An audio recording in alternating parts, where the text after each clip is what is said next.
Hi అండి. ఈరోజు మా లంచ్కి కర్రీస్ ఏమి వండానో చూపిస్తాను, వచ్చేయండి. బెండకాయ మామిడికాయ ఎగ్స్ వేసి వండాను. సూపర్ ఉంటుందండి కర్రీ. అయితే కాంబినేషన్ కూడా మంచి కాంబినేషను, బెండకాయ మామిడికాయ కాంబినేషను. చాలా మా సైడ్ అయితే ఎక్కువ వండుకుంటాం ఈ కాంబినేషన్లో. ఇదేం కాంబినేషన్ అనద్దు, బాగుంటుందండి, చాలా బాగుంటుంది.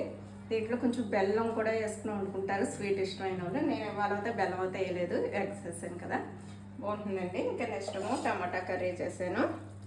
ఇంకా రైస్ కూడా అయిపోయింది. ఇంకా మజ్జిగ చారు ఒకటి తాళం పెట్టేస్తే అయిపోతుంది. వాళ్ళు చాలా లేట్ అయిపోయిందండి వంట. 1:30 అయిపోయింది ఇప్పుడు ప్రస్తుతానికి. ఇంకా నేనైతే వాళ్ళంతా పొద్దున్న వీళ్ళు లేలేరు కదా అని బ్లౌజులు అన్నీ కట్ చేసుకున్నానండి. అమ్మవి పంపింది బ్లౌజులు, మొన్న నాకు శారీస్ పంపినప్పుడే బ్లౌజ్ పీసెస్ కూడా పంపిందన్నమాట. అమ్మవి కూడా నేనే కుడతాను కదా, అందుకని ఇంకా అమ్మ బ్లౌజులు అన్నీ కట్ చేస్తాను. అంటే వచ్చింది ఈ శ్రావణ మాసం కదా, ఇప్పటి నుంచి పనులు బ్లౌజ్ పనులన్నీ చేసేసుకున్నామంటే టైలరింగ్ పనులు, తర్వాత ఇల్లు క్లీనింగ్లు కూడా ఉంటాయి కదండి, డీప్ క్లీనింగ్ ఉంటుంది కదా, టైం పట్టేస్తాయి. అందుకనే ఇవాళ అయితే ఆ బ్లౌజ్తో కూర్చున్నాను. పనిలో పడితే టైం తెలియదు కదా, అలాగే నాకు టైం తెలియలేదు. ఇవాళ లంచ్ అవుతే లేట్ అయిపోయింది. ఓకేనండి. వీడియో